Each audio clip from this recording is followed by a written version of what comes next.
Monsieur Perrin, Monsieur Sassou n'est pas couvert par l'immunité parce qu'au moment où il avait accompli ces actes-là, il n'était pas président de la République.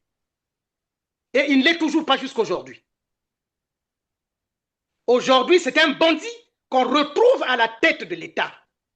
Donc, nous repartons à cette situation-là lorsqu'il n'était pas, il n'était que ministre. D'accord? Donc, aujourd'hui, être arrivé au sommet de l'État par les crimes qu'il a eu à commettre, ne l'exempte pas d'être entendu. Il doit être arrêté. Monsieur Perrin, Monsieur Sassou doit être arrêté et il ne peut se prévaloir d'aucune immunité.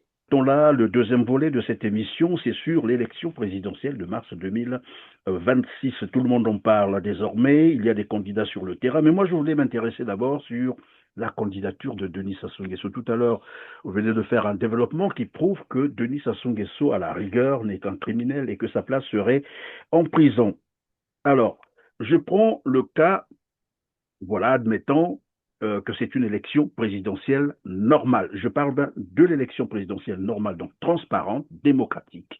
Est-ce que Denis Sassou Nguesso serait légitime de présenter sa candidature lorsqu'on sait déjà ce passif sur lui, des crimes, j'allais dire passionnels, oui, crimes contre l'humanité, crimes politiques, et c'est pour juste rappeler à ceux qui nous suivent, la conférence nationale souveraine avait déjà, je crois, incriminé Sassou Nguesso et avait relevé qu'il avait un passif de 3000 crimes politiques. Ce n'est pas moi qui le dis. 3000 crimes politiques comme passif, et donc très lourd, de Denis Sassou Nguesso. Et d'ailleurs, il y a eu un acte qui avait été pris à la conférence nationale que j'aime bien rappeler ici, c'est l'acte 284 de la conférence nationale souveraine qui rendait le ministre de la Défense responsable de tous les crimes commis sous le CMP du 18 mars au 2 avril 1977. Quand on a pris tout ça, là encore, je ne parle pas des assassinats au Beach, donc l'affaire du Beach, les disparus de Beach.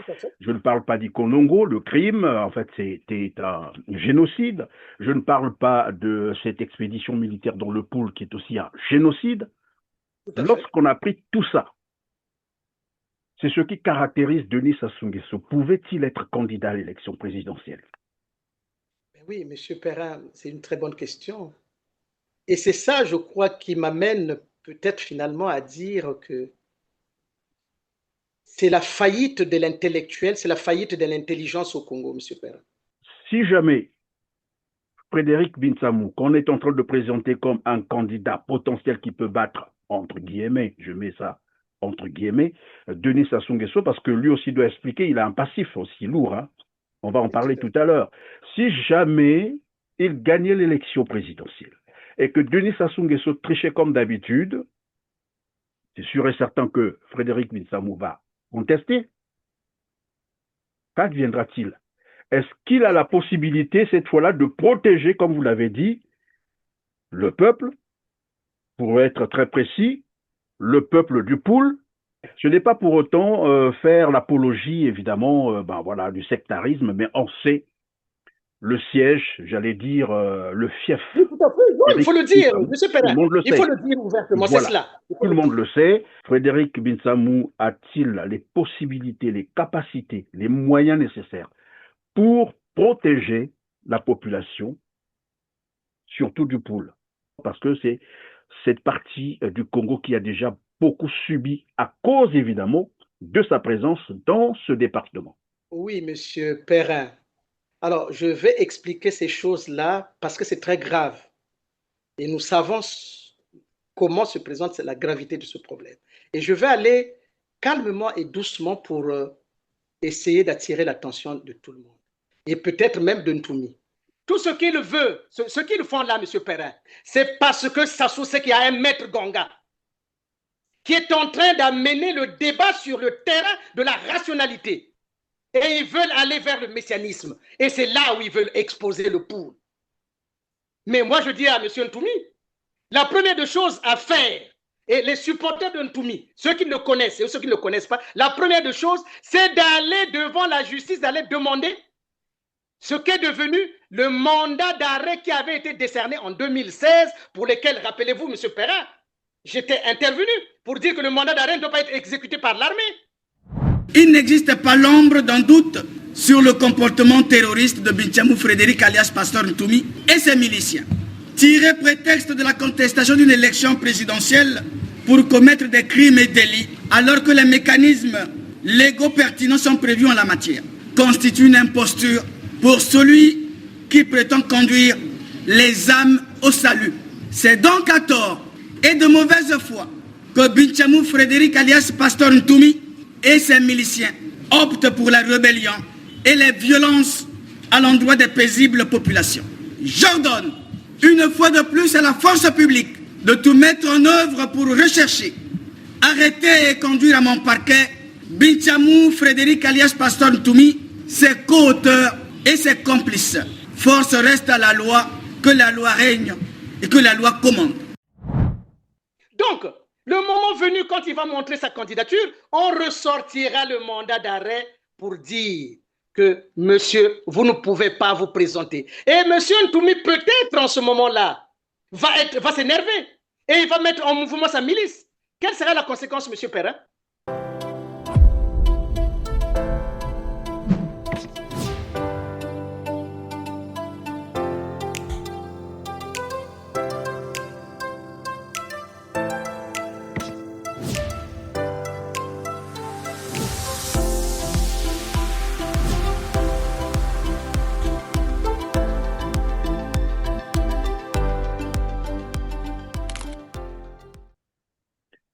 Bonjour, maître Amédée Ganga. Bonjour, monsieur Perrin. C'est toujours un plaisir de vous voir et de participer à votre émission. Un plaisir partagé. Avocat au barreau de Paris, merci d'accepter de commenter l'actualité, sinon la situation actuelle du Congo-Brazzaville. Une situation très préoccupante, notamment des violations graves des droits humains à 8 mois de l'élection présidentielle de mars 2026, si tant est qu'elle aura lieu. Rien de surprenant, dirait-on, sous le règne de Denis Sassou Nguesso qui a fait de la terreur son mode de gouvernance, comme le témoignait d'ailleurs un député, Idéver Moigny, que je vous propose d'écouter. Je parle plutôt des meurtres, des assassinats, des machins, tout ça. Bon. L'insécurité, là, à l'époque, il faut lui rappeler, bon, il n'était pas encore acteur, nous, on était des acteurs. Il faut le lui dire. Ton petit frère a dit, lui, il était acteur, toi, tu n'étais pas acteur. Tu travaillais là-bas dans les laissez-passer. Quand eux, avec les Kamiyoko, ont décidé de ne jamais laisser asseoir les Souba. Ce n'était pas notre pouvoir. On a créé de l'insécurité partout. Mais ça avait un but. C'est de ramener les populations à penser Sassou. Ah, Natangwa Sassou, toi qui es au moins calme. Ah, Natangwa Sassou. Et dès lors qu'ils ont commencé à dire ça, ça a donné les moyens politiques à cet homme-là de rebondir. Voilà. Alors, maître, dans un document qui circule encore sur la toile, il ressort que Marien Ngouabi tenait un cahier personnel de prise de notes sur les sujets qu'il devait faire vérifier, selon ce document bien sûr, par des personnes de son choix, sans passer par des canaux de renseignement. Suivez mon regard. Ce cahier personnel aurait été récupéré par l'antenne KGB Congo et transmis à un parent consanguin du président Marien Ngouabi, serait un officier de l'armée nationale, après bien sûr le mouvement du 5 février 1979, selon ce document que je n'ai malheureusement pas pu authentifier. Cependant, deux aspects de choses, ou plusieurs aspects de choses, ont retenu mon attention, qui corroborent d'ailleurs ce que tous les Congolais, ou presque, savent sur l'assassinat du président Marien Ngouabi. Entre autres, la trahison du docteur Carlos, le cubain, ça vous dit, ayant pratiqué des IVG, interruption volontaire de grossesse sur la première dame Céline Ngouabi. Il y a également les prétendues visites familiales hors palais de la première dame, la disparition de toutes les réserves d'or et les points d'ivoire au trésor public sans traçabilité. Ça aussi les Congolais le savent. La preuve, c'est qu'il y a même un ancien ministre des Finances qui disait au trésor public congolais. Il n'y a même pas un rond des revenus du pétrole congolais. Il y a un autre point, l'empoisonnement des cadres civils et militaires. Des rencontres secrètes entre l'attaché français de défense et certains officiers de renseignement du Congo. Alors, moi, je voulais m'intéresser sur 2 points, comme je l'ai dit tout à l'heure, notamment les visites familiales hors palais de la première dame, donc Céline Ouabi, et les rencontres secrètes de l'attaché de défense de France et certains officiers de renseignement français. Ma toute première question, maître, est-ce que à partir des IVG, des interruptions volontaires de grossesse, bon, pour le commun de Congolais, généralement on appelle ça les avortements, d'accord, pratiqués sur la première dame Céline Ouabi, pourrait-elle expliquer en partie l'assassinat du président Marien Ouabi? On parlerait peut-être d'un crime passionnel. Bon, Monsieur Perrin, évidemment, vous faites état des informations qui circulent ça et là, mais ce qu'il faut savoir et ce qu'il faut reconnaître aujourd'hui, et je dirais que nos efforts, Monsieur Perrin, vous et moi, nos efforts payent, parce que pendant longtemps, l'affaire Mariam Gouabi était enfouie, mais enfouie sous terre, comme lui-même il y est d'ailleurs. Personne n'en parlait, personne n'avait réussi éventuellement à le faire expirer au point que finalement aujourd'hui, eh bien, tous les réseaux sociaux s'affolent autour de cette question. Et donc on pourrait dire, Monsieur Perrin, entre vous et moi, nous avons fait là l'effort pour faire en sorte que le crime qui était caché aujourd'hui remonte à la surface. Maintenant, nous avons là maintenant quelques bribes d'informations. Mais qu'est-ce qu'on peut retenir, Monsieur Perrin, au-delà des IVG? Mais les IVG montrent quoi? Qu'il y avait un commerce et que Madame Mariam Gouabi et Monsieur Sassou avaient commerce entre eux, au détriment donc de Mariam Gouabi. On pourrait dire finalement là, Monsieur Perrin, nous avons affaire à l'affaire de l'amant, la maîtresse et le mari.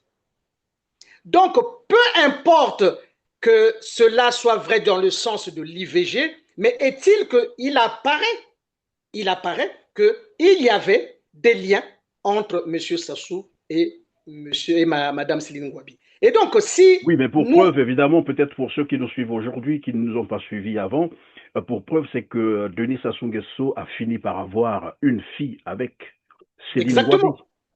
Exactement, M. Perrin. Mais ceci nous amène à quoi? À montrer que finalement, le crime qui a été perpétré était un crime privé. C'est-à-dire que M. Sassou, Mme Céline Ouabi, certainement en complicité, ont assassiné le mari.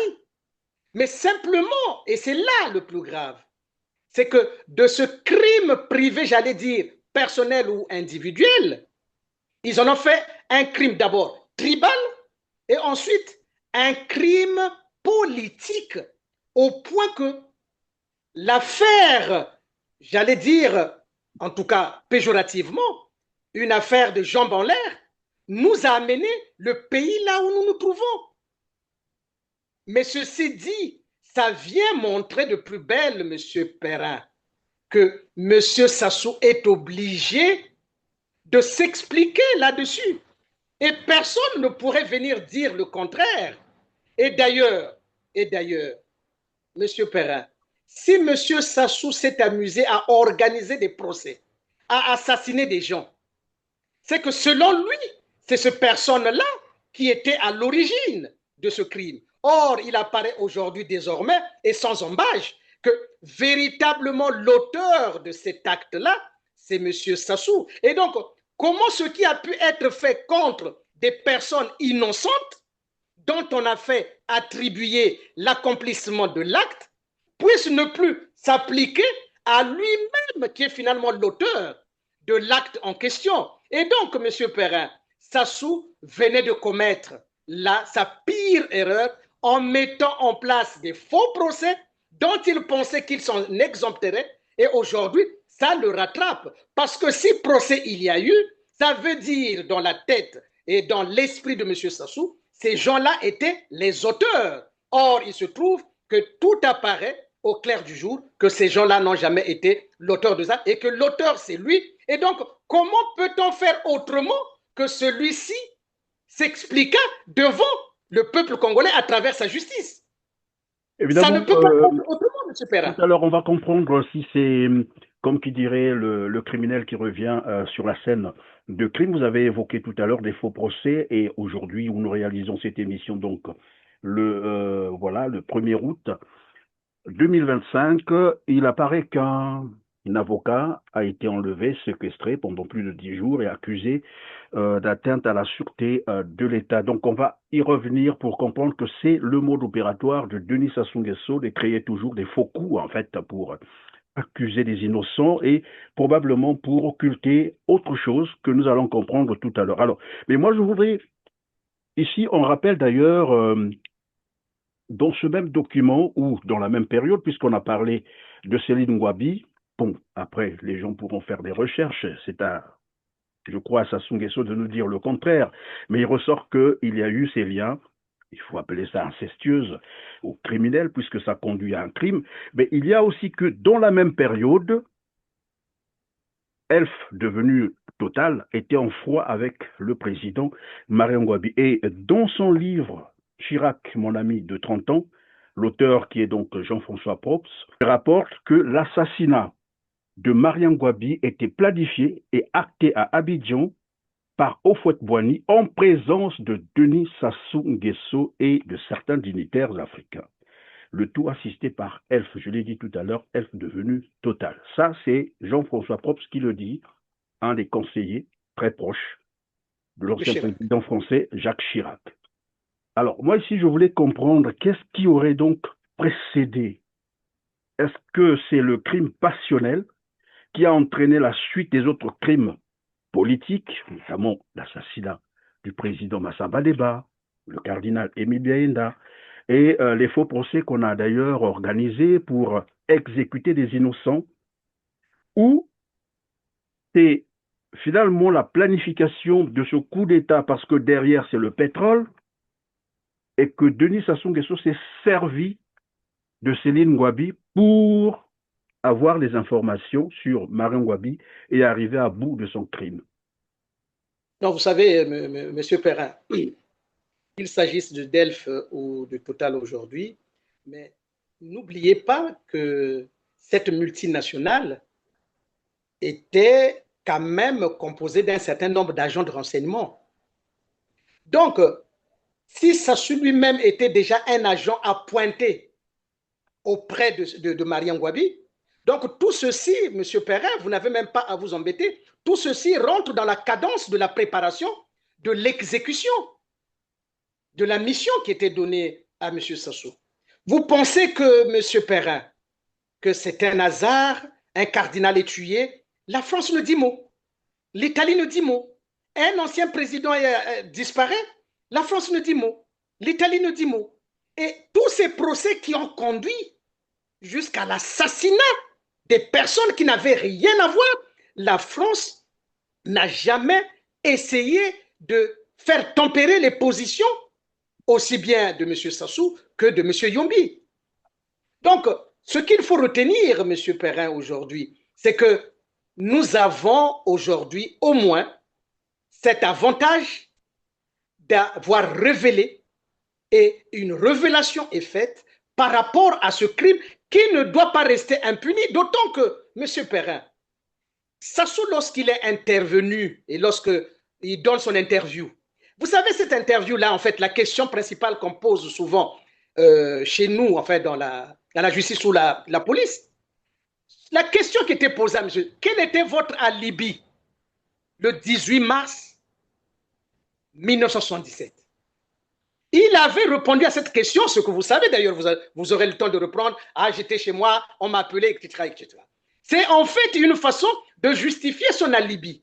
Or, regardez l'élément que vous venez de signaler. On nous dit que Kadidi l'avait vu avant qu'il n'aille à la présidence de l'état-major. Mais est-ce que M. Sassou révèle cet élément dans ce qu'il dit? Or, il nous dit simplement qu'il n'a jamais croisé personne et que il est parti directement à l'hôpital. Donc, vous voyez. Donc, à ce niveau-là, ce qui nous importe aujourd'hui, M. Perrin, c'est que M. Sassou doit être traduit devant les juridictions congolaises, qu'il explique d'abord son alibi et ensuite comment a-t-il fait pour organiser ces assassinats-là. Je veux vous dire, je veux vous donner quelques éléments, M. Perrin, dans cette émission, des informations ou des éléments qu'on ne vous avait jamais donnés. Et voilà pourquoi je vous dis toujours aujourd'hui que la révolution par le droit est une arme fatale contre ce régime. Vous savez, M. Perrin, lorsque M. Sassou assassine Marien Ngouabi, nous sommes régis par la Constitution de 1973.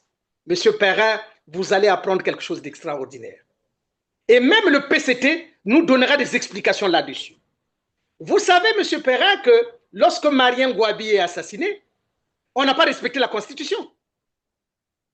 Maintenant, la question, M. Perrin, puisqu'on avait dit bah, Congo va bomi Marien, dites-moi pour quelle raison le PCT n'aurait-il pas respecté la Constitution de l'époque?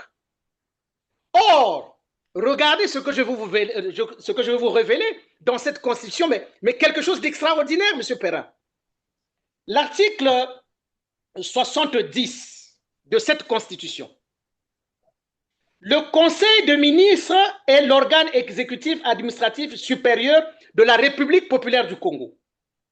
Il est chargé de l'exécution des tâches politiques, sociales, culturelles, mais ça, à la limite, ce n'est pas important. Mais voilà ce qui est dit. Il exerce le pouvoir réglementaire.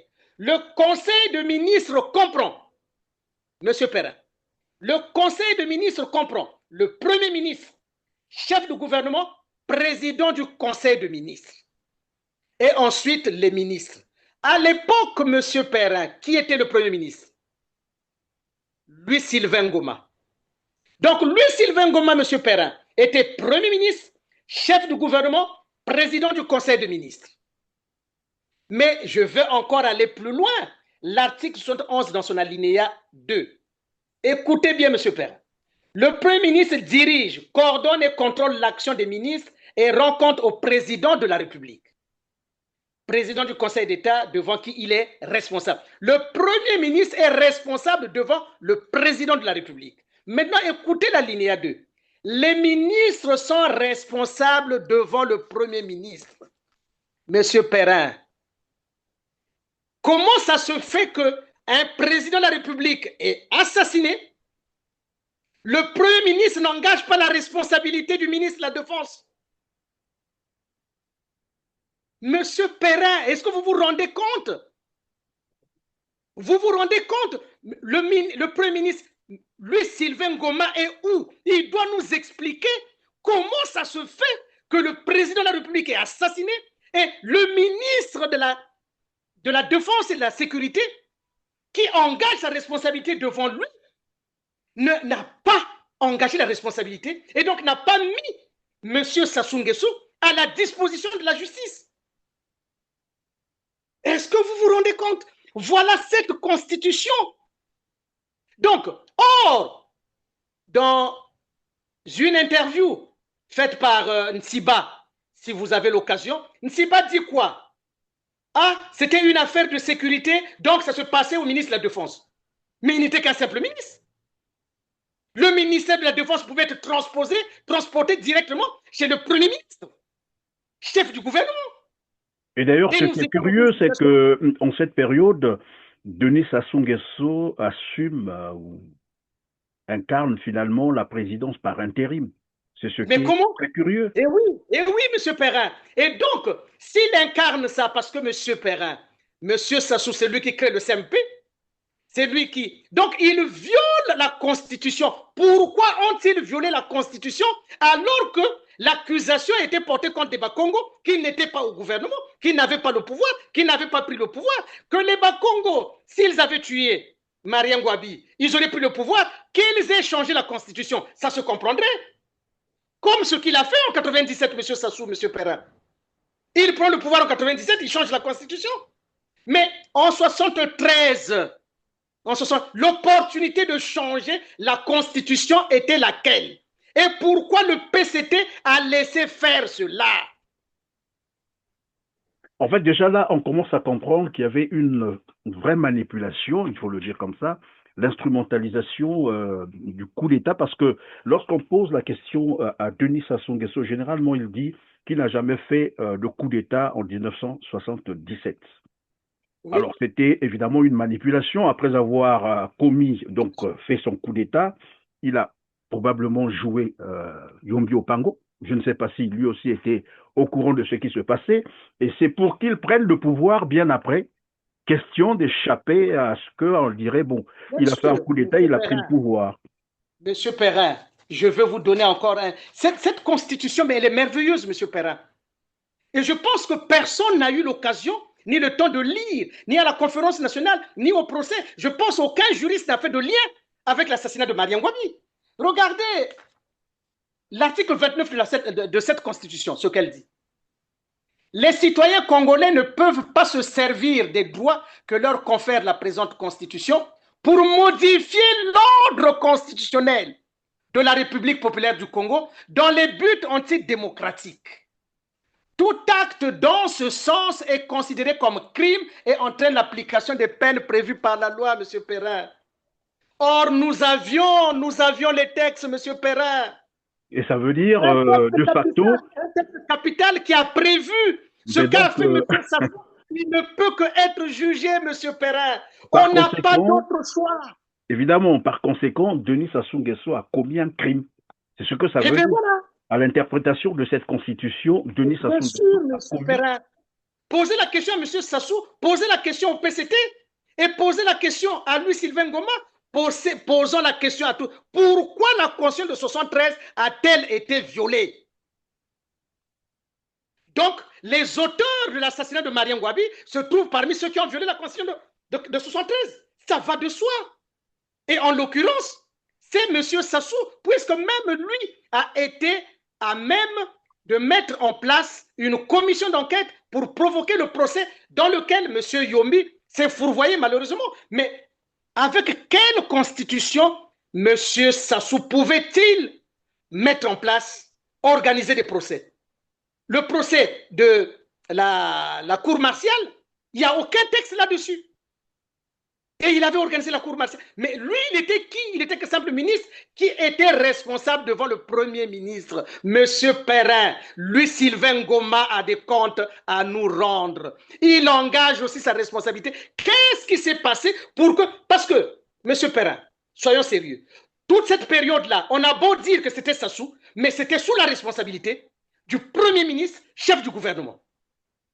Parce que le président parti, il était devenu le Premier ministre, qui était chef de gouvernement, et tous les ministres étaient responsables devant lui, M.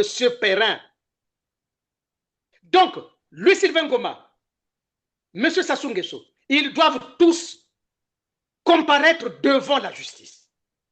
Vous voyez que même la conférence nationale n'avait pas fait référence à cela.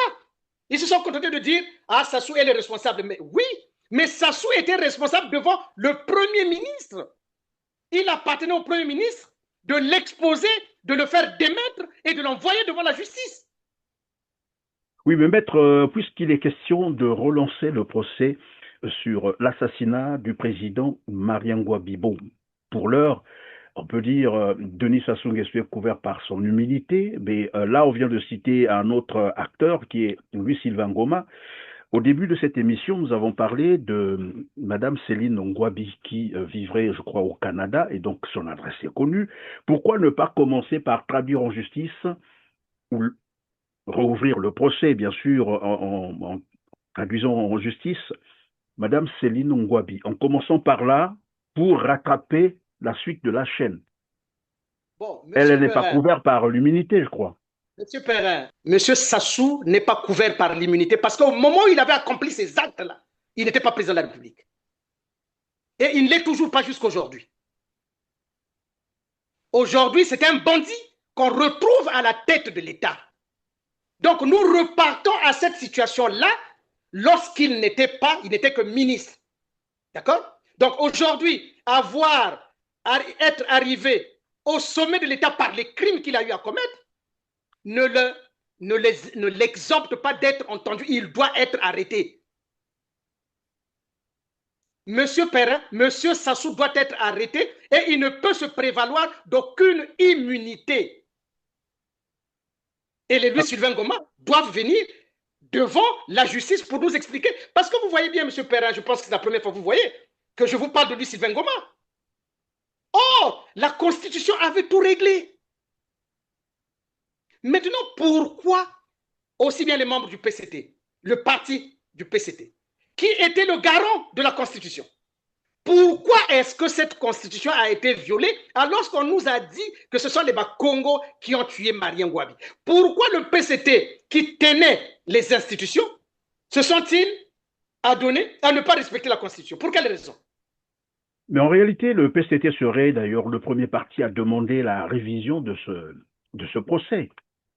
Oui, mais M. Perrin, il ne s'agit même pas de la révision, excusez-moi de vous le dire. Il s'agit d'ouvrir l'enquête sur l'assassinat de Marien Ngouabi, qui jusqu'à aujourd'hui n'est pas ouverte. C'est pour ça que, M. Perrin, je crois qu'on va embrayer là-dessus. Aujourd'hui, cette question, elle est fondamentale.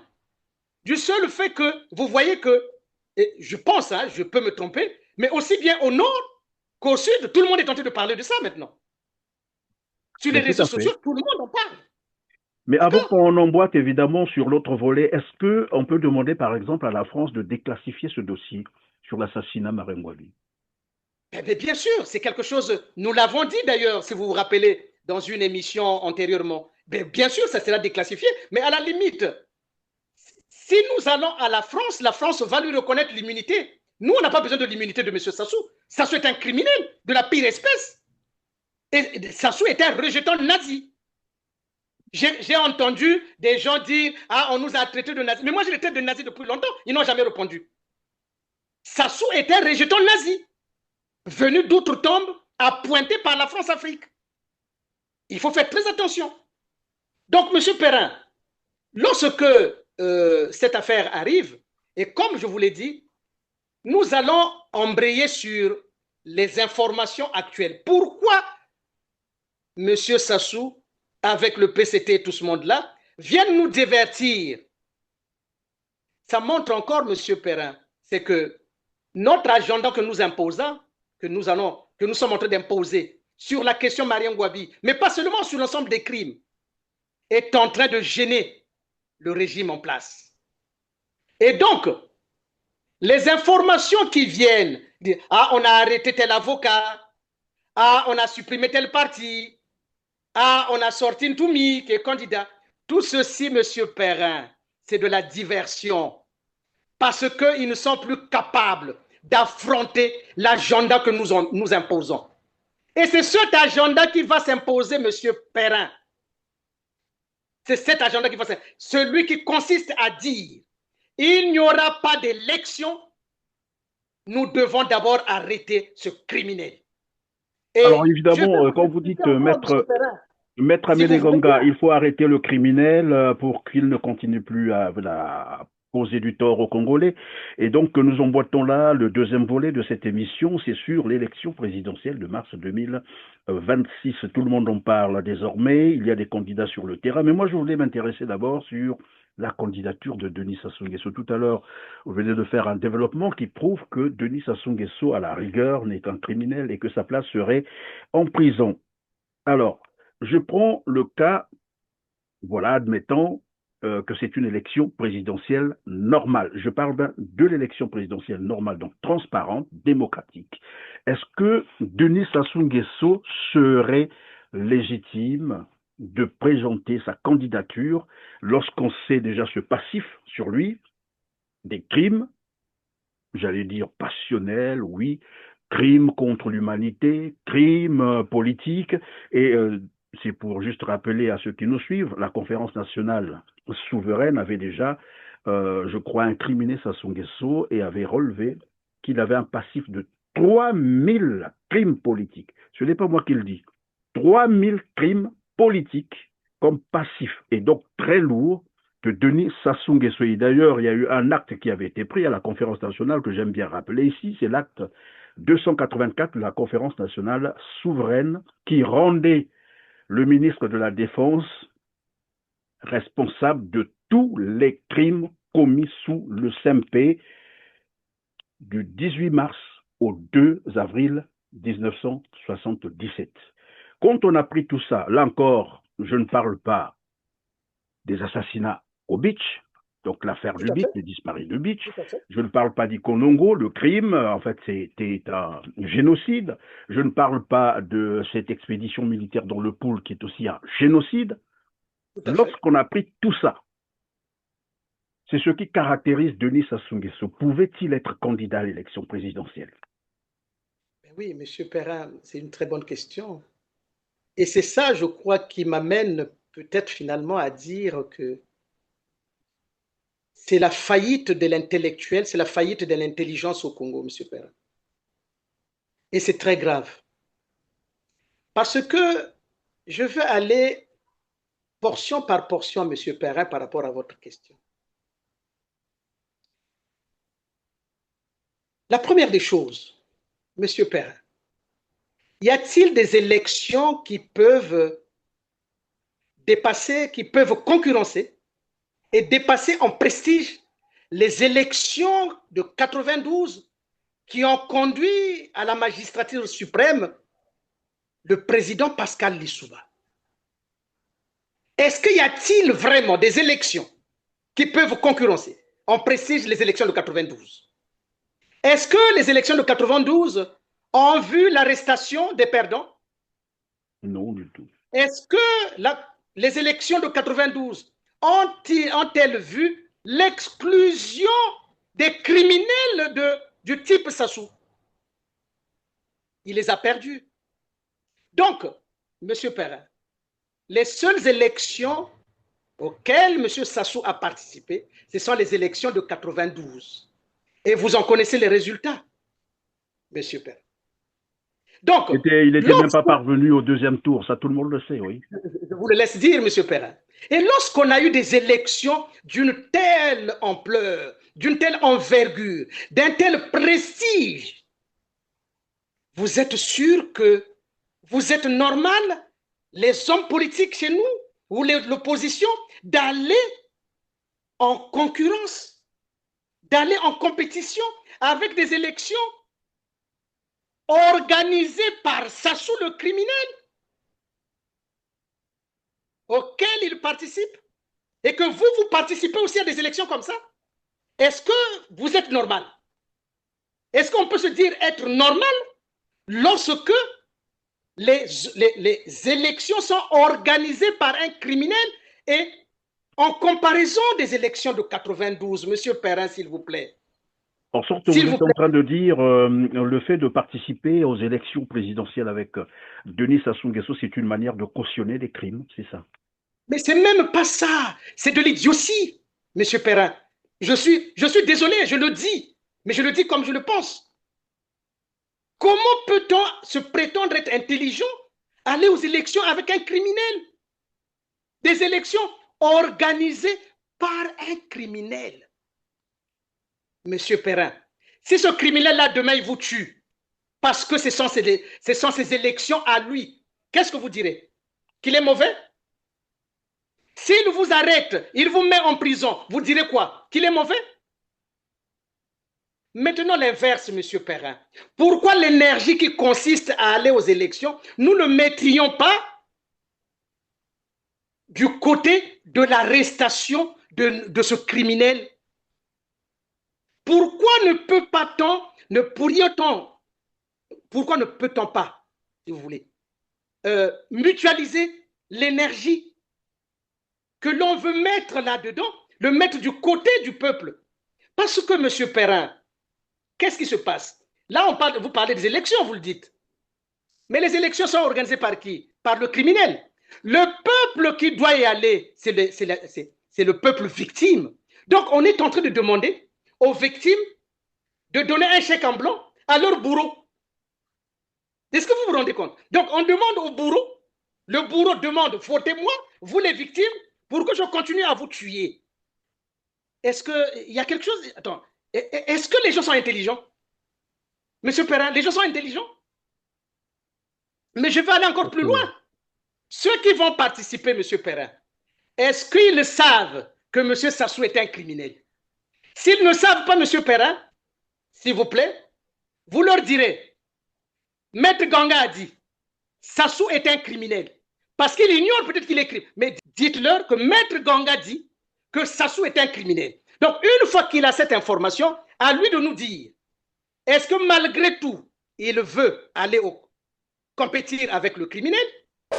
Si c'est le cas, Monsieur Perrin, deux hypothèses. Prenons la première hypothèse. Si le candidat qui se présente gagne, c'est tant mieux. Le peuple sera protégé. D'accord, Monsieur Perrin? Le peuple sera protégé. Maintenant, l'hypothèse inverse, s'il ne gagne pas, le peuple qui est victime du bourreau, comment fera-t-il pour protéger le peuple? Évidemment, c'est un cas de figure que nous allons regarder tout à l'heure, mais vous avez dit tout à l'heure si le candidat gagne encore, le peuple sera protégé, mais on a vu ça. C'est impossible, M. Perrin. Je dis simplement l'hypothèse impossible. Hein? Tout à fait. Mais voilà pourquoi. Moi, je voulais rappeler. Voilà, je voulais juste rappeler l'épisode de l'élection de mars 2016 où il y a eu évidemment des candidats de l'opposition qui avaient gagné, mais on sait comment ça s'est terminé. Et donc là, vous posiez la question de savoir si jamais Denis Sassou Nguesso perdait et qu'il trichait encore, comme d'habitude, qui va protéger donc les victimes, donc le peuple. Oui, parce que, M. Perrin, ces gens qui sont en train, qui veulent aller se présenter, donc compétir, il faut qu'ils disent à leur peuple. Et d'ailleurs, nous devons attirer l'attention des sympathisants, qui leur demandent, qui leur posent la question. Vous voulez aller aux élections avec le criminel? Est-ce que d'abord, saviez-vous que c'est un criminel? S'il dit non, je ne le sais pas, ok, on l'informe. Une fois qu'il est informé, quelle est sa position? Veut-il y aller ou ne veut-il pas y aller? Il veut quand même y aller en disant que moi, je veux gagner et j'arrêterai le criminel. Bravo, c'est bien. Oui, maintenant, s'il ne gagne pas, parce que le problème c'est celui-là, le peuple aussi doit lui poser la question. Ok, nous comme victimes, à ton égard, nous serons le peuple, on va te voter. Maintenant, si tu ne gagnes pas, nous demeurerons les victimes de Sassou. Comment feras-tu pour nous protéger?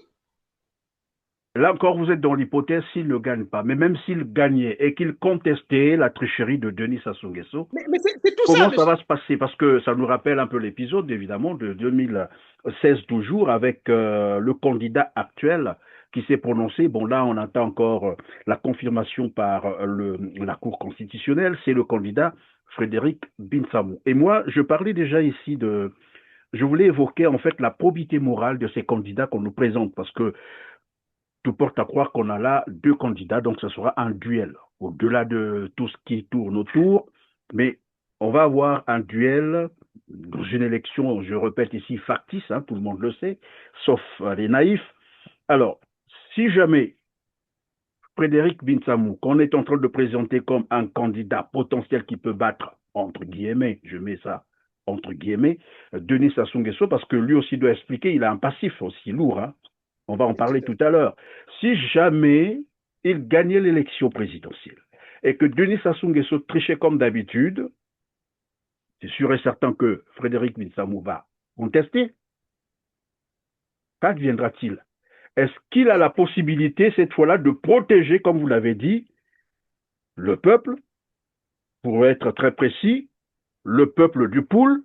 Je n'ai pas pour autant faire l'apologie, évidemment, du sectarisme, mais on sait le siège, j'allais dire le fief. Oui, tout à fait. Non, il faut le dire, M. Perrin. Il faut le dire ouvertement, voilà. C'est cela. Tout le monde le sait. Et donc, s'il conteste à ce moment-là, ça va se passer comme en 2016, puisque c'est ce que le gouvernement congolais avait présenté à la face du monde. Qu'on était en train de rechercher le fugitif Ntoumi, qu'on avait accusé d'ailleurs de terroriste et de criminel de guerre. Alors, pourquoi? Parce qu'il venait de contester probablement les résultats annoncés par Denis Sassou Nguesso. Et cette fois-ci, en 2026, si jamais on se retrouvait dans le même cas, les mêmes circonstances, et c'est là que je posais la question de savoir Frédéric Binsamou a-t-il les possibilités, les capacités, les moyens nécessaires pour protéger la population, surtout du Poul? Parce que c'est cette partie du Congo qui a déjà beaucoup subi à cause, évidemment, de sa présence dans ce département. Oui, monsieur Perrin. Alors, je vais expliquer ces choses-là parce que c'est très grave. Et nous savons comment se présente la gravité de ce problème. Et je vais aller calmement et doucement pour essayer d'attirer l'attention de tout le monde. Et peut-être même de Ntoumi. Je disais tout à l'heure, monsieur Perrin, les élections sont une sève pour Sassou afin de nous diviser. Les élections divisent les Congolais. Et en l'espèce, si vous voyez, par exemple, pour ne parler que du pour, hein, je pense que vous êtes en train de suivre les débats. Il y en a qui sont pour, il y en a qui sont contre. Et Sassou, il aime ça. Vous voyez, Sassou, il aime ça. Il vous divise. Parce qu'il aime bien être sur le piédestal en train de vous regarder et de vous diviser. Donc, qu'il s'agisse de Binsangu, dans un premier temps, la question c'est de savoir, peu importe, hein, mais je pose la question, Monsieur Binsangu sait-il que Sassou est un criminel? C'est la première question qu'il faudra lui poser. Est-ce qu'il le sait ou il ignore? S'il ignore, on l'informe que Sassou est un criminel pour qu'il prenne en conséquence sa position. Maintenant, s'agissant de la première position, à supposer qu'il considère que c'est un criminel, mais moi je veux compétir avec lui, je vais gagner et je vais l'arrêter. Parce que c'est ça, l'objectif ça doit être celui-là. C'est de l'arrêter. Maintenant, s'il gagne, ok, le peuple est protégé. Mais s'il ne gagne pas, comment fera-t-il pour protéger le peuple du Poul, puisque vous l'avez dit tout à l'heure? Donc vous voyez, or l'hypothèse qu'il ne gagne pas est beaucoup plus vraisemblable. Et donc, le peuple qui est parti voter sera encore victime du bourreau. Et lui ne sera plus là. Voilà pourquoi je pense, de mon point de vue, que si nous avons affaire à ce criminel, pourquoi ne pas mutualiser l'énergie nécessaire pour l'arrêter afin de protéger non pas seulement les victimes d'aujourd'hui, mais les victimes qui seront ceux qui seront candidats, parce qu'ils seront aussi des victimes. Vous en savez quelque chose, M. Perrin. Je n'ai pas besoin de rappeler cet événement. Donc vous voyez, il lui-même deviendra aussi victime. Or, si nous arrêtons Sassou, l'arrestation de Sassou va contribuer à l'unité de toutes les communautés congolaises et donc la protection contre le criminel qui est Sassou. Donc, de deux choses l'une, ceux qui veulent aller aux élections, il faut simplement leur poser la question. Vous allez compétir pour laisser les victimes être entre les mains du bourreau ou nous allons l'arrêter pour que nous nous protégeons tous, vous y compris potentielles victimes. Potentielles victimes. Maintenant, bon, vous me parlez de Ntoumi qui serait candidat. Je vais vous dire une chose, M. Perrin. Ntoumi, avant d'être candidat, et c'est là peut-être hein, que, bon, je regarde, est-ce que les gens, ils connaissent Sassou? Monsieur Ntoumi fait l'objet d'un mandat d'arrêt. Posez la question à Monsieur Ntoumi. S'est-il présenté devant le juge qui avait décerné le mandat d'arrêt pour être entendu des faits qui lui étaient reprochés et qui ont justifié le décernement du mandat d'arrêt? Monsieur Perrin, les gens discutent, ils ne connaissent rien. Ils ne connaissent rien. Monsieur Ntoumi, aujourd'hui, a derrière lui un mandat d'arrêt. Maintenant, poser la question, est-ce que le mandat a été rendu caduc, mais par qui? Or, il faut qu'il soit entendu des faits pour lesquels ce mandat d'arrêt avait été décerné et qui aujourd'hui court toujours. Maintenant, M. Perrin, pour ceux qui ne connaissent pas Sassou, mais devant la Cour constitutionnelle pour la candidature de Ntoumi, mais ils vont évoquer ce mandat d'arrêt, ils vont présenter le mandat d'arrêt qui fera qu'il ne peut pas être candidat. La candidature sera rejetée. C'est la question que j'allais vous poser tout à l'heure. Et si jamais sa candidature était rejetée parce que poursuivie par la justice? Mais monsieur Perrin, la candidature sera rejetée. Ça va de soi. Ce n'est pas parce qu'il est en train de gesticuler et que Sassou laisse, mais Sassou est dans la diversion.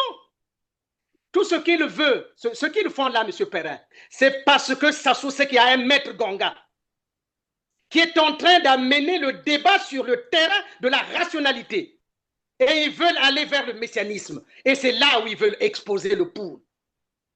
Mais moi, je dis à M. Ntoumi, la première des choses à faire, et les supporters de Ntoumi, ceux qui le connaissent et ceux qui ne le connaissent pas, la première des choses, c'est d'aller devant la justice, d'aller demander ce qu'est devenu le mandat d'arrêt qui avait été décerné en 2016, pour lequel, rappelez-vous, M. Perrin, j'étais intervenu pour dire que le mandat d'arrêt ne doit pas être exécuté par l'armée.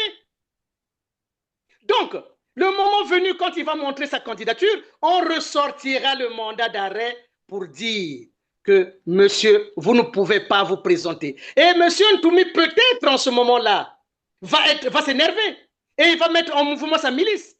Quelle sera la conséquence, monsieur Perrin? Dites-moi. Mais est-ce que Frédéric Witsamou, donc alias Pasteur Ntoumi, ne fera pas prévaloir évidemment, comme qui dirait, sa présomption d'innocence, parce que jusque-là, il n'est pas jugé non plus. Mais il y a un mandat d'arrêt qui est décerné. Donc la présomption d'innocence, c'est lorsqu'il va se présenter devant le juge pour être entendu et voir ensuite si ce mandat d'arrêt doit être déclaré caduc parce que la procédure ou les faits pour lesquels il a été poursuivi ne sont pas constitués pour que ça soit qu'on rende une ordonnance de non-lieu. Et ça veut aussi dire, maître, qu'on peut l'arrêter à n'importe quel moment, n'importe où. Et vous avez compris, monsieur Perrin, vous avez compris, je n'ai même pas besoin de vous faire un dessin là-dessus. Le mandat d'arrêt est sur sa tête. Donc, quand j'entends des gens discuter, alors que des questions élémentaires n'ont pas encore été résolues. Et Sassou garde très bien cet instrument-là pour attendre lors de la candidature, quand ça sera rejeté, parce qu'il est sous le coup de mandat d'arrêt, on va chercher à l'arrêter et il y aura ce que vous savez déjà, M. Perrin. Si il y a l'embrouille et que les milices, mais Sassou fera quoi? Il va sortir de l'armée et donc il n'y aura pas d'élection. Oui, mais maître Abédé Gonga, il y a un autre aspect, des choses qu'il faut aussi regarder. Est-ce que ce n'est pas non plus une instrumentalisation, par exemple, du Parti congolais du travail, le PCT, qui est d'ailleurs maître la matière, en laissant le Pasteur Ntoumi se prononcer pour sa candidature à l'élection présidentielle de mars 2026, question de donner l'impression d'un vrai duel à l'élection prochaine, mais aussi Perrin, derrière, on peut y voir en fait une manière de créer le clivage nord-sud, parce que c'est ça aussi Perrin, la manipulation du PCT. L'analyse n'est pas fausse, M. Perrin, mais simplement, M. Perrin, le PCT et Sassou, ils veulent la diversion pour qu'on ne parle pas de l'affaire Marien Ngouabi et du fait qu'il ne doit pas y avoir des élections aussi longtemps que celui-ci ne s'est pas expliqué. Aujourd'hui, M. Perrin, je veux vous dire, les gens ne connaissent pas Sassou, voilà pourquoi je rigole quand les gens discutent, ils vont par-ci par-là. Non, M. Sassou veut imposer son agenda là où nous avons imposé notre agenda. M. Perrin, le seul agenda, l'agenda qui s'impose, c'est celle qui va consister à arrêter Sassou pour les crimes qu'il a eu à commettre. Bon, M. Perrin, s'il vous plaît, combien de temps encore faudra-t-il pour humilier la mémoire de Marien Ngouabi, la mémoire du cardinal, la mémoire de Massamba Deba, mémoire de Kikadidi, mémoire de Ndoutinganga, mémoire de Kimwalankaya, et j'en parle. Mais M. Perrin, mais si j'en cite, je peux aller jusqu'aux les explosions de Mpila, M. Perrin. Jusqu'à quand? Jusqu'à quand? Moi, je veux que les gens viennent me dire. Et d'ailleurs, avant que je ne passe à cet argumentaire, lorsque nous parlons de ces élections-là, les uns et les autres, et même le PCT, ils vont dire « Ah oui, la politique de la chaise vide n'est pas bonne ». Je crois que c'est la réponse que les gens attendent. Mais c'est une réponse, mais c'est un argument d'idiot. Il faut être idiot pour argumenter comme ça. Parce qu'en réalité, M. Perrin, la chaise n'est pas vide. La chaise est rendue vide par les crimes que commet Sassou sur ceux qui veulent occuper la chaise en question. Mokoko a voulu occuper cette chaise. Il est où? Parfait a voulu occuper cette chaise. Il est où? Donc, nous n'avons qu'un criminel qui passe le temps à tuer ceux qui veulent occuper le siège qui ne doit pas être vide. Donc, l'argumentaire qui consiste à dire, M. Perrin, que la politique de la chaise vide, c'est l'argument, mais des imbéciles. Permettez-moi de le dire. Parce que nous avons affaire au criminel qui ne veut pas que cette chaise soit occupée. Et donc, la chaise est rendue vide, comme je l'ai dit tout à l'heure, par le fait que Sassou commet des crimes sur ceux qui veulent occuper ces chaises-là. Donc, cet argumentaire, j'espère, M. Perrin, personne ne viendra l'opposer, en tout cas pas à Maître Ganga, et personne ne va s'en prévaloir, hein, parce que c'est un argument d'imbécile. Maître Amédée Ganga, une question qui me vient à l'esprit. Tout à l'heure, vous avez fait un très bon développement d'ailleurs pour montrer d'abord le danger que court lui-même Frédéric Binsamou, alias Pasteur Ntoumi, mais avec tous les risques qui y vont. Et je me posais la question de savoir, je ne sais pas si vous êtes la personne à même de répondre à cette question, pourquoi est-ce que Ntoumi lui-même, le pasteur Ntoumi lui-même, ne perçoit pas ce danger, qu'il est vraiment exposé et qu'il court, mais vraiment à un grand risque. Bon, c'est aussi l'occasion pour moi ici, pendant que vous allez répondre, d'adresser une invitation, pourquoi pas, au pasteur Ntoumi lui-même, s'il peut évidemment souscrire à cette invitation. Sur R7, nous sommes disposés de le recevoir pour lui poser toutes les questions nécessaires, parce que c'est ça aussi, soi-disant, la démocratie. Un candidat doit s'exprimer et doit normalement dire aux Congolais ce qu'il pense, mais en répondant bien sûr aux questions, pourquoi pas. Des journalistes, si ce n'est pas ici chez nous, il y a d'autres médias en ligne, je pense ici à Asiana TV, je pense à Afrikeli TV, je pense à la radio de la communauté, pourquoi pas. Peut-être qu'ils ont à dire et qu'il a des choses à dire lui aussi, on ne sait jamais. Donc c'est une invitation que nous lançons au pasteur Ntoumi, s'il peut souscrire à cette invitation, parce qu'après on nous dira, mais pourquoi vous ne l'invitez pas? Nous l'invitons formellement, l'invitation est lancée. Donc maître, je posais donc la question, pourquoi est-ce que lui-même, le pasteur Ntoumi, ne perçoit pas ce danger-là? Ben, Monsieur Perrin, s'il ne le perçoit pas, je lui donne les éléments pour qu'il le perçoive. Je lui dis et je le rappelle encore, Monsieur Perrin, Monsieur Ntoumi est l'objet d'un mandat d'arrêt. Maintenant, s'il ne sait pas ce que c'est qu'un mandat d'arrêt, je pense tout autour de lui, il y a des juristes, ils vont lui expliquer ce que c'est. Et jusqu'à mieux informer, s'il ne comparaît pas, eh bien, c'est l'argument qu'ils vont utiliser pour le buter. Je suis désolé de le dire, mais qu'il fasse attention simplement.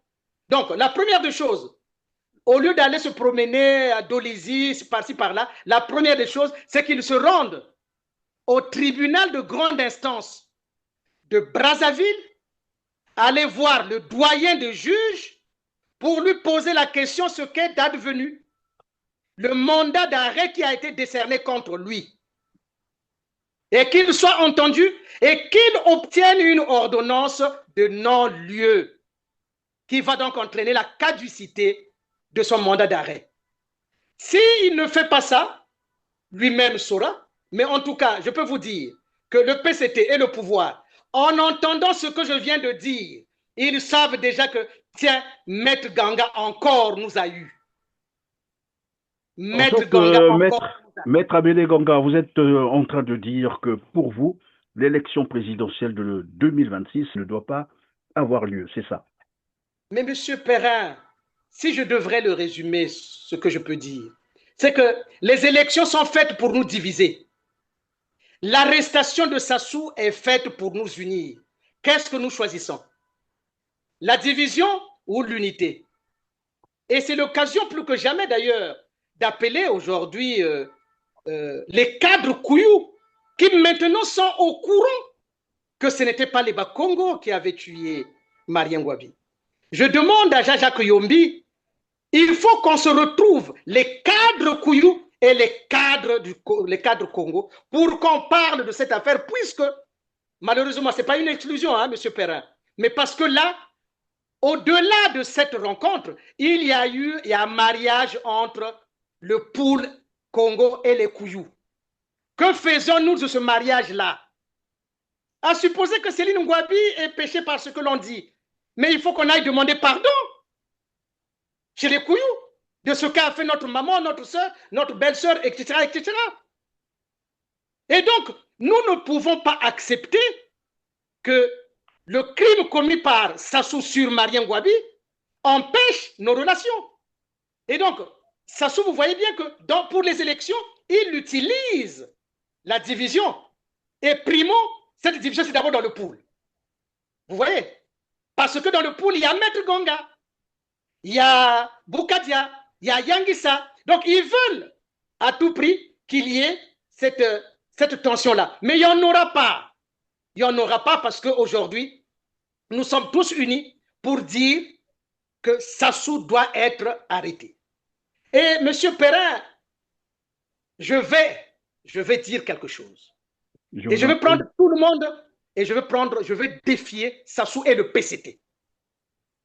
Si le PCT est d'accord avec les crimes de Sassou, qu'ils nous le présentent comme étant leur candidat pour lequel ils acceptent les crimes qu'il commet. Et pour cela donc, il faut qu'ils nous disent qu'ils vont abolir le code pénal, le code de procédure pénale et surtout la fermeture de toutes les prisons. Si le PCT est d'accord avec les crimes de Sassou, qu'ils viennent nous le présenter que oui, nous le présentons Sassou comme notre candidat parce que nous sommes d'accord avec les crimes qu'il commet. Mais M. Perrin, je vais aller plus loin. Je vais aller plus loin.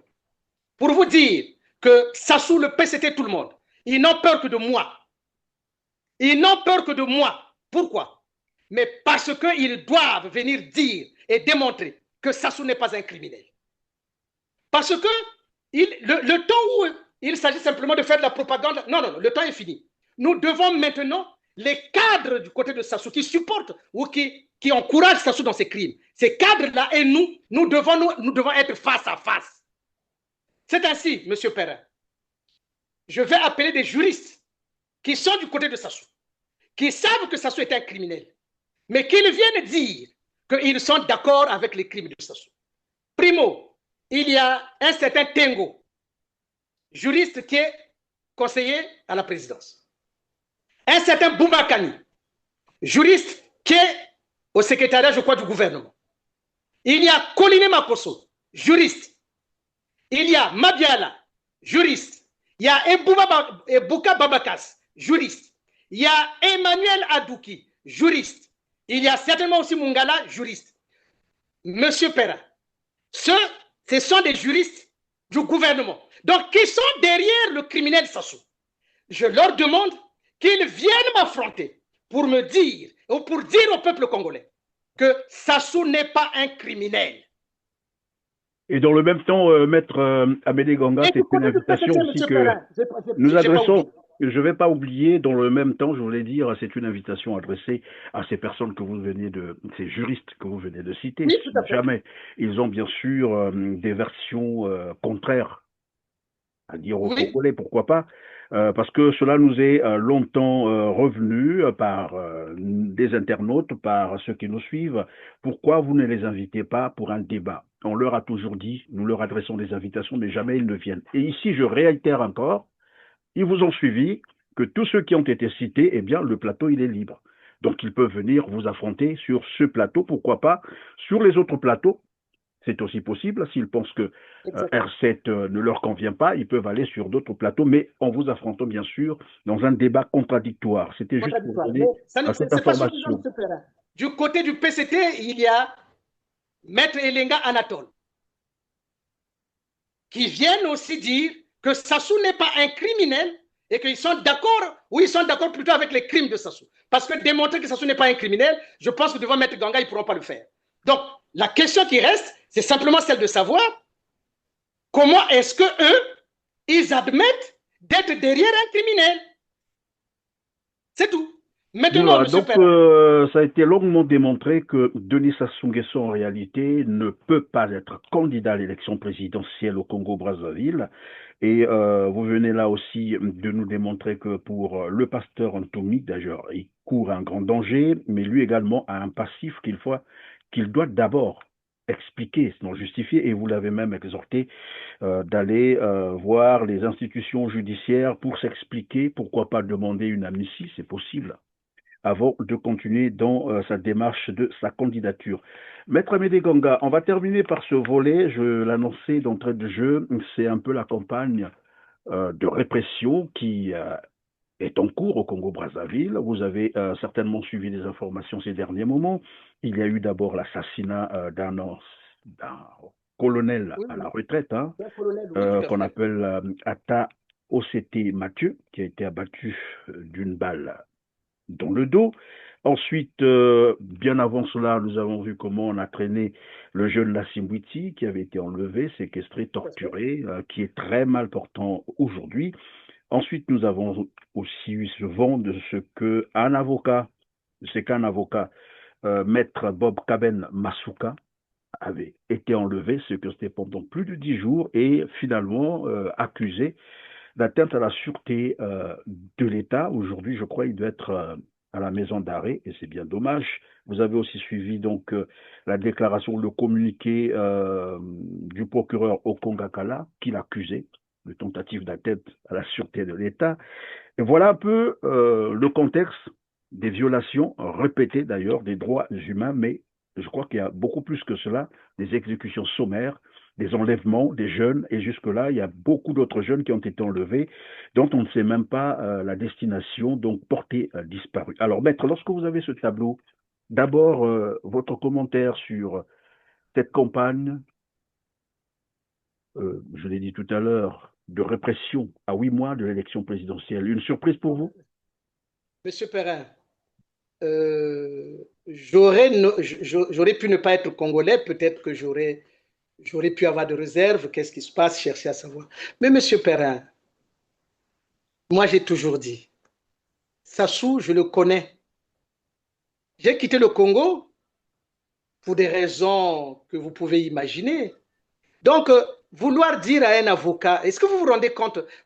C'est-à-dire que ce que je ne comprends pas, c'est que comment a-t-on été amené à accepter quelqu'un comme ça, diriger notre pays? C'est quand même bizarre. Comment peut-on dire d'un avocat qu'il fait une tentative de coup d'État? Pour avoir quoi? Mais enfin, quand même. Donc, vous voyez, il instrumentalise la justice parce que ce monsieur ne vit que de ça. Et donc, la raison que je donnais tout à l'heure, ce que je disais tout à l'heure, l'arrestation de Sassou va nous protéger, nous tous. Donc, mettons toute notre énergie. Maintenant, après, c'est vrai, on va demander, mais comment on va faire? Avant de demander comment on va faire, soyez d'abord d'accord qu'il faut que nous l'arrêtions. En ce moment, je vous dirai qu'est-ce qu'il faut faire. Nous allons aller pas à pas. Est-ce que vous êtes d'accord qu'on arrête? N'allons pas aux élections, mais on doit l'arrêter. Et ça va protéger, vous voyez, M. Perrin, ça va protéger qui? Est-ce que vous pensez que ça va seulement protéger Maître Ganga? Non, ça protège toute la population. Donc nous avons intérêt, et c'est un intérêt majeur. De la même façon qu'on parle de l'intérêt général, là il s'agit d'un intérêt majeur d'arrêter Sassou. Donc ceux qui viennent dire, ah il va sortir par la grande porte, ah il va partir, non, Sassou est un criminel de la pire espèce. Ceux qui ne le savent pas, je suis désolé. Mais je vais dire ceci, M. Perrin. Je suis l'un des rares, sinon le seul, à être entré au cœur de la centrale nucléaire du système criminel de Sassou. Et les émanations de la radioactivité de la corruption ne m'ont pas atteint. Sassou est un criminel de la pire espèce. Je vous le répète. Hein. Donc, le peuple congolais, ne vous amusez pas à vouloir vous dire on va aller aux élections.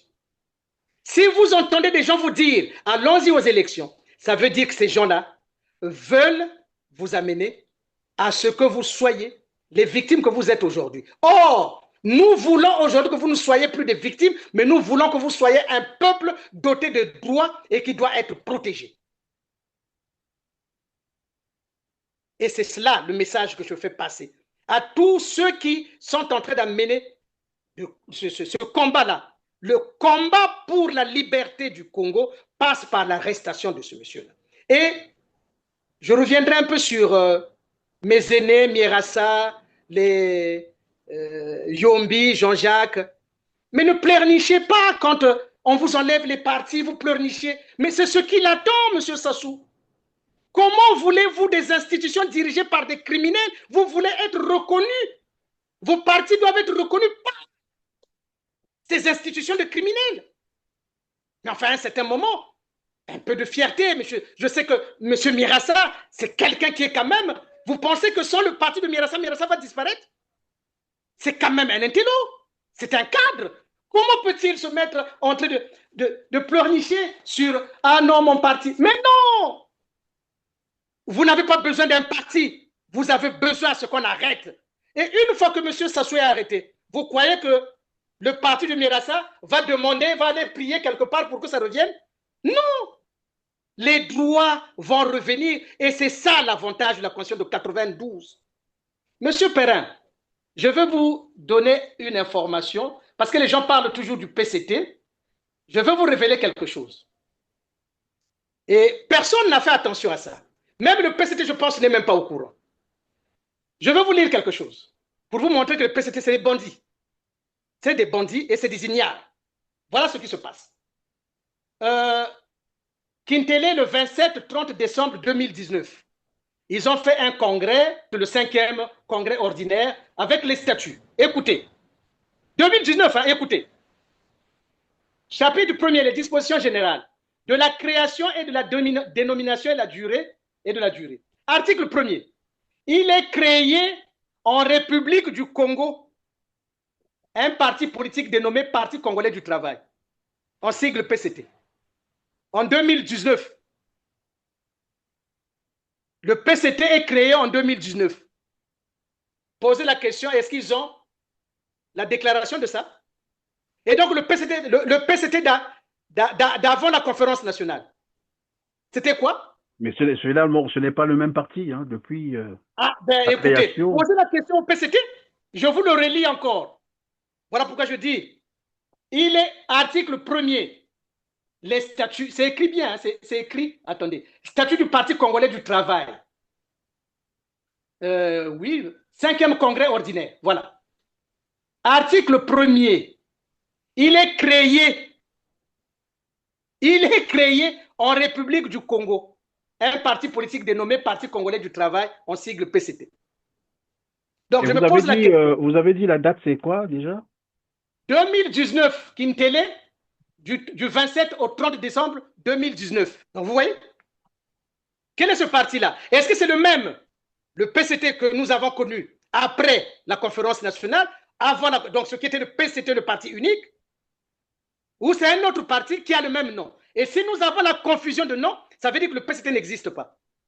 Et ça peut encore aller plus loin. En sorte, c'est un parti qui renaît à chaque congrès, c'est ça? Ah, mais si c'est un parti qui renaît à chaque congrès, il y a un problème. Hein? Il y a un problème. Mais enfin, il faudra demander au PCT c'est quoi? Il est créé en République. Alors que le PCT est créé depuis fort longtemps. Sous la République populaire du Congo en plus. Sous la République populaire du Congo. Maintenant, il peut y avoir des aménagements en République du Congo. Oui, c'est normal. Par exemple, quand ils disent quelque part, la doctrine par exemple, le PCT est un parti de masse. Il a pour doctrine la social-démocratie. Là, oui, ça c'est normal, ils ont changé. Avant, ils étaient marxistes. Maintenant, ils deviennent social-démocratie. Mais ils n'ont pas créé le PCT. Ils n'ont pas créé le PCT, oui. Donc, vous voyez? Donc, maintenant, s'ils ont créé le PCT, mais quel est ce PCT? Quelle est la relation entre ce PCT et le PCT d'avant? Le premier PCT. Voilà les éléments que je voulais mettre à votre disposition pour que mon frère Mierassa qu'il comprenne que, et c'est bien d'ailleurs hein, de se prévaloir de la loi, parce que c'est cela la révolution par le droit. Mais nous devons d'abord nous battre pour arrêter ce monsieur. Merci, donc, maître Amédée Ganda, je crois que... Notre agenda, M. Perrin, oui. Notre agenda qui doit s'imposer à tous, pas d'élection, mais arrestation du criminel Sassou Nguesso. J'espère que les Congolais vous ont entendu. Voilà, le temps nous tient, on va terminer. Et probablement que vous avez un mot sur, bien sûr, l'enlèvement, séquestration et désormais l'accusation qui porte sur, voilà, Monsieur Maître Perrin, Bob simplement, Kaben Masuka, oui. Monsieur Perrin, il urge d'arrêter Monsieur Sassou parce que, Monsieur Perrin, Sassou ne peut arrêter ses crimes que s'il est arrêté. Sassou ne peut arrêter ses crimes que s'il est arrêté. Les juristes peuvent comprendre, les psychologues peuvent comprendre ce que je veux dire. Je le répète, Sassou ne peut arrêter ses crimes que s'il est arrêté. Donc, ce qui veut dire que nous courons chaque jour, chaque minute, chaque seconde, nous courons un danger lorsque celui-ci n'est pas arrêté. Voilà, Monsieur Perrin, le message que je voulais faire passer. Comme qui dirait, ce qui est arrivé à Maître Bob Kaben Masuka pourrait aussi arriver aux autres si jamais Sassou Nguesso courait encore librement, voilà. Et bien sûr, Monsieur Perrin.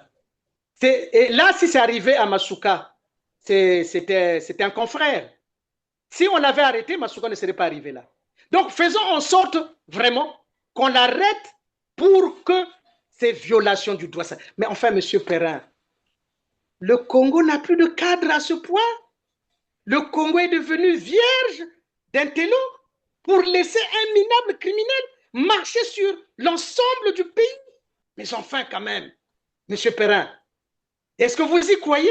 Non, mais c'est une question qui interpelle les Congolais. Probablement qu'ils ont une réponse à cette question. En tout cas, Maître Amédée Ganga, ça a été encore un plaisir de vous avoir eu sur R7 et d'aborder ces questions d'intérêt général d'ailleurs. Grand merci d'avoir disposé tout ce temps pour avoir répondu. Merci beaucoup, Monsieur Perrin. Vous savez que vous aurez votre au pinacle de notre société, hein, on mettra ici Monsieur Perrin qui a fortement contribué à la libération de notre pays. Je suis très fier de vous, Monsieur Perrin. En tout cas, merci beaucoup. Merci, c'est moi qui vous remercie, Maître Amédée Ganga, d'avoir été avec nous et d'avoir répondu à toutes nos questions aujourd'hui, mais surtout d'avoir disposé tout ce temps-là pour répondre à nos questions. Mesdames, Messieurs, c'est la fin de cette émission. Cliquez sur le... Bonne soirée à vous, Monsieur Perrin. Merci. Je vous en prie, à vous également. Merci Mesdames, beaucoup. Messieurs, je disais donc cliquez sur le petit bouton en bas, juste en bas de la vidéo, partagez massivement cette émission et dites-nous ce que vous en pensez.